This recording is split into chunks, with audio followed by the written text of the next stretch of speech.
Greetings. How's it going? I know it's been a little bit since I've uploaded a video. Not like anyone's watching, but it has been a little while. A couple weeks now, mainly because I just moved into a new apartment and didn't get internet until yesterday. And yeah, I made a couple videos in between then, but I didn't like them, so I just kind of kept them in my video album or whatever. But yeah, today I want to come and do another occult lecture. I was interested in the topic and I felt like, or I do feel like, talking about it. And that topic is the word God, or the idea of a God, monotheistic or polytheistic, whichever, both apply. And probably more so relating to people's perception of the word God, or their personification of the word. I, for one, like to look at it how the founding fathers like to look at it. When they wrote under God, they didn't mean necessarily the Christian God. They were a bunch of Freemasons, you know. They weren't a bunch of like stock Christians. They were a bunch of weird occult Freemasons, a bunch of them really. And they were smart dudes. They weren't stupid dudes. They were incredibly philosophical and insightful when it comes to these topics. So when they use the word God, I don't believe that it's the way most people think. When I hear people say that, oh, we're a Christian nation, we were founded on Christianity, it's like, well, maybe some people thought that when it was founded, but the people who actually founded this nation had a deeper insight than just basic dogmatic Christianity. You know, there was more to it, way more to it.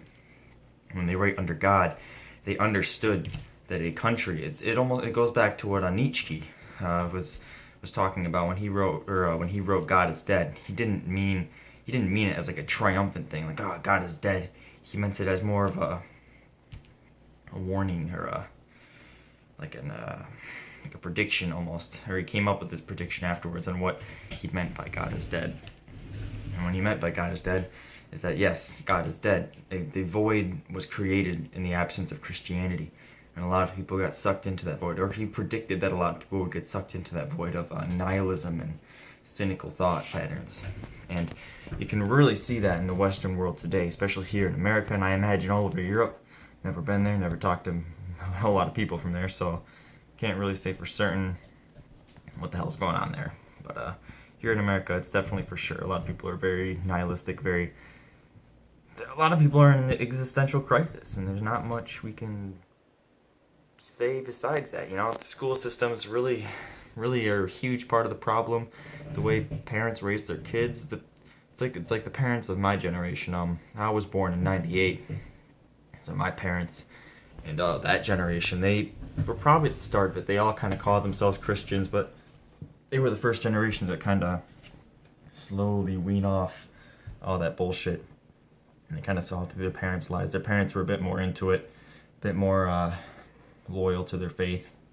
But you know, the generation, I mean, I guess not in the 60s. The 60s was a bit of a breakdown of that. But then after that, they seemed to go right back to it, which is kind of weird, you know. They were a bunch of fucking hippies smoking pot and doing LSD and shit. And then all of a sudden, they reverted back to the white picket, romanticized America that they thought they wanted, that they thought had existed. No, that's never really truly existed. Everyone was just crazy.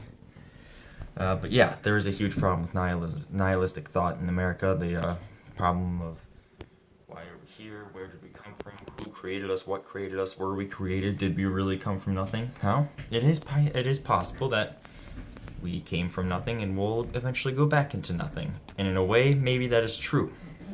But nothing means no thing, and a thing is a noun, an object, or place or thing. But there are things beyond nouns. There are feelings beyond vocabulary, ideas beyond the physical world, you know.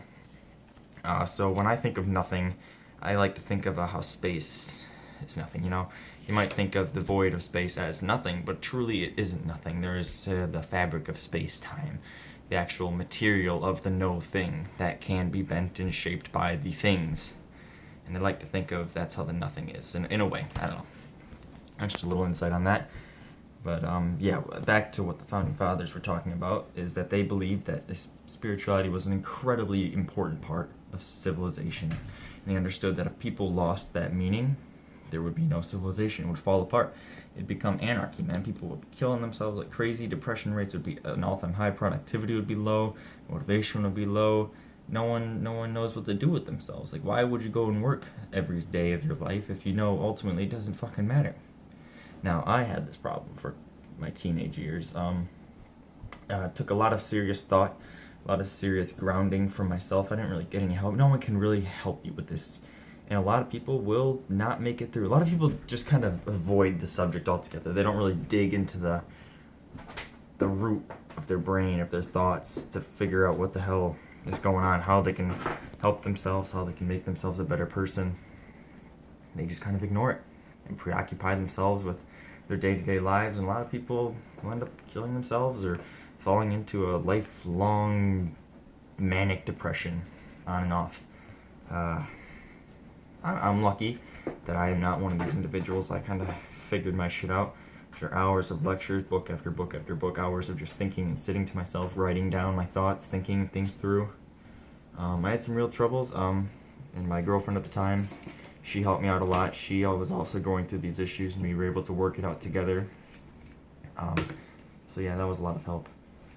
But that's the thing. Our educational system, the societal structure as it stands, makes people, it creates nihilistic people. It creates dreadful people, cynical individuals, pathological individuals. We're entering a pathological society. And I'm not entirely sure what exactly we can do about it. That is my next quest. I've discovered my quest is that I want to help people get through this problem. And I want to help people figure out what I figured out, without coming off as a pretentious asshole. That is always my goal. I don't want to seem like a know-it-all, but I do truly feel like I have discovered a path that it's worked for me so far for about 8 months now. No depressed thoughts, and even if I do have thoughts, you can't just ignore the thoughts. The thoughts are always going to be there. You just have to learn and realize that they are you, they are what you are, and there is no getting around it. You just have to absorb them, use them to your advantage. Use your shadow self to make your outward self the real you, become who you are, like Alan Watts' book or whatever, what Alan Watts would say. So yeah, the Founding Fathers understood this. That's why they wrote a little bit of faith into the doctrine of America, because they understood that civilization needs that spirituality interwoven within it for there to be a successful society, which I think is partly why America has thrived so well in its early life. Stop it, kitty. It's hitting the door. And why Western civilization is starting to crumble. You look at Europe, a bunch of goddamn atheists, and it's starting to fall apart. China, same thing. Russia, what the fuck are you doing? Stupid fucking cat. Just decided to crawl onto something. Where was I? Yes, spirituality and civilizations. So yes, as Nietzsche wrote, God is dead, and that is more of an opportunity than anything. The dogmatic God is dying, and he's on his last breath, if not already dead, considering how many people are actually truly religious in this country, which is very few at this point. So we have the ability to become superhuman, godlike in our own rights. We have the power to do pretty much anything we want in our own personal universe. We are the gods of our personal universe, and we are all the collective gods of the collective universe. That is all for now. Thanks for watching. Adios.